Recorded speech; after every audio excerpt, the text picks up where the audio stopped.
The human eye works much like a camera. So here we have a diagram of the eye. And you notice that here you have the cornea, this and basically the lens here. And this lens is what's used to focus the image in your eye. The cornea also works to protect this iris, which acts like the aperture in a camera. And the vitreous humor is just a clear liquid that the light goes through. And the fovea is where the focal point is for the image, and the retina is there where it has the receptors for the light.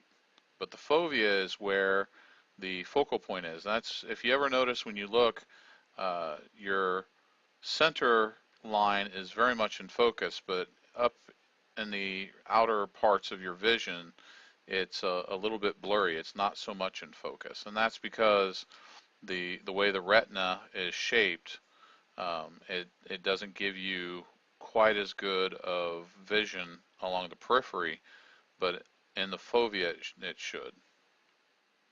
Now, if you have nearsightedness, it means that the focal point has been moved forward.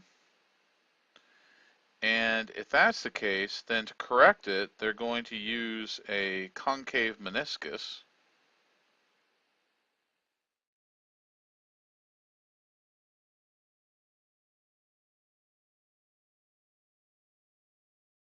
lens to put the focal point back into the fovea. If you're farsighted, then they're going to use a convex meniscus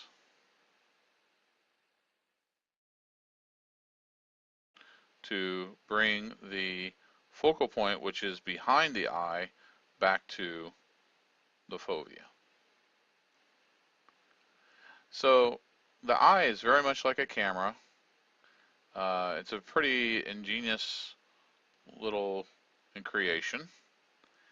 And it's very interesting that the eye and the brain, how they actually decode the image. Your eye actually looks like or works like a digital camera. The cones and the receptors are in an arrangement much like a digital camera, and the brain puts those dots together to form an image, smooths it out, makes it look nice.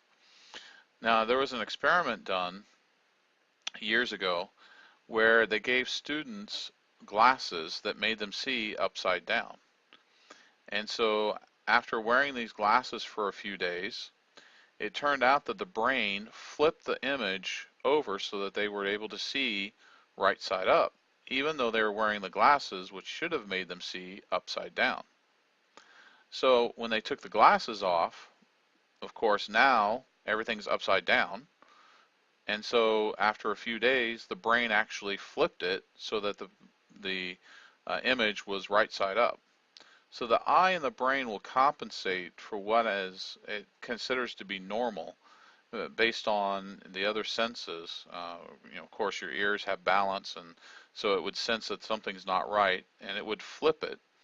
But it's just interesting how the mind and the eyes work together to be able to make changes and being able to see. So that was an interesting experiment that was done a few years ago. I think probably about 20 or 30 years ago.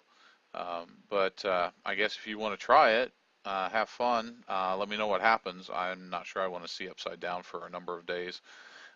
Probably knock myself in the shins falling downstairs and things like that, or I should say falling upstairs when I'm going down. So, but anyway, the eye is a very marvelous piece of ingenuity and has a lot of interesting qualities that we can appreciate.